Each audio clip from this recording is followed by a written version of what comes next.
माँ की जमीन हम पर तंग होती जा रही। जितना जल्दी हो सके उनको लेकर निकल जाओ यहाँ से। नागराज साइड से जाके दुनिया पूरे पास है।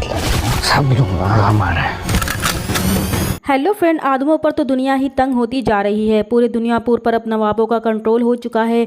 उनकी पोजीशन काफ़ी ज़्यादा मुस्तहकम हो चुकी है और अब नवाबजादी अन्ना अपने भाई की गद्दी संभालते हुए पूरे दुनियापुर से आदमों के बचे खुचे वफादारों को भी ख़त्म करती जा रही है। इधर नवाब भी अब नौरोज़ आदम को ज़िंदा रख कर ख़तरा मोल नहीं लेना चाहते थे, इसलिए उन्होंने नौरोज़ आदम के बागी शमशेर के हाथों नौरोज़ आदम को मारने का काम ज़िम्मे लगाया था। तो शमशेर नवाबों को अपनी वफादारी दिखाने के लिए नौरोज़ आदम पर इस वक्त हमला करेगा जब पुलिस नौरोज़ को अदालत में पेश करने जा रही होगी, लेकिन नौरोज़ आदम इस हमले में बच जाएगा। तो नवाब को बहुत ज़्यादा गुस्सा आएगा कि वो अपने ख़ास आदमी से कहेगा कि वो तो पहले ही कहता था कि शमशेर आदमों का वफादार कुत्ता है और नवाबों के लिए मुश्किलात खड़ी कर सकता है, और फिर नवाब शमशेर को इसके आदमियों समेत मरवा देगा। दूसरी तरफ एसपी इस बात से खुश है कि इसने नौरोज़ आदम का रिमांड ले लिया है, अब वो इसे तफ्तीश कर सकेगा, लेकिन थानेदार उससे कहेगा कि ये इसकी खुशफहमी है क्योंकि वो नौरोज़ आदम को नहीं जानता। उसने ये रिमांड इसलिए लिया है ताकि वो दुनियापुर में ही रह सके। दूसरी तरफ शामिर अपने बाप से मिलने पुलिस स्टेशन जाएगा तो एसपी उसे मशवरा देगा कि अब दुनियापुर में इनके लिए कुछ नहीं बचा, इसलिए अगर वो अपने ख़ानदान को बचाना चाहता है तो जितना जल्दी हो सके अपने बच्चे कुचे घर वालों को लेकर यहाँ से निकल जाए।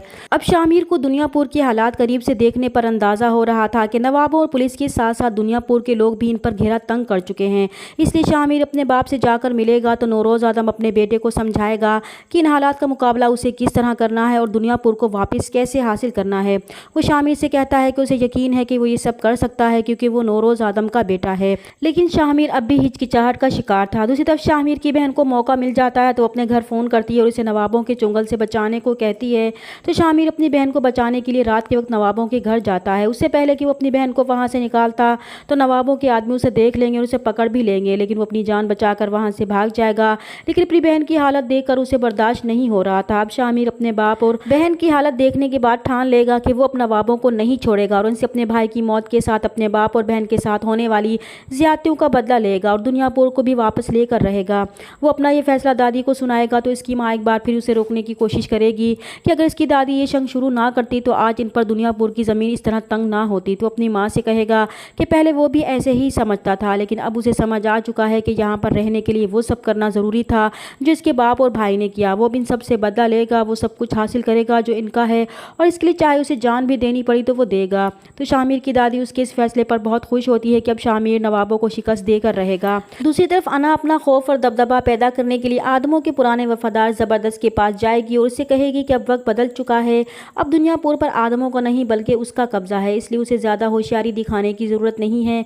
अगर उसे दुनियापुर में रहना है तो इनके मुताबिक चलना होगा। इधर शामिर फिर से अपने बाप के पास जाएगा और कहेगा कि उसे दुनियापुर हासिल करने के लिए जो भी करना पड़ा वो करेगा।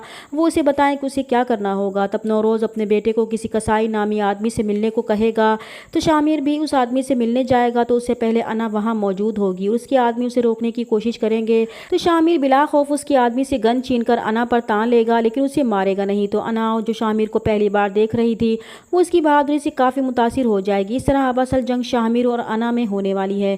चैनल पर नए हैं तो प्लीज़ चैनल को सब्सक्राइब कर दें। मिलते हैं नेक्स्ट वीडियो में, तब तक के लिए अल्लाह हाफिज़।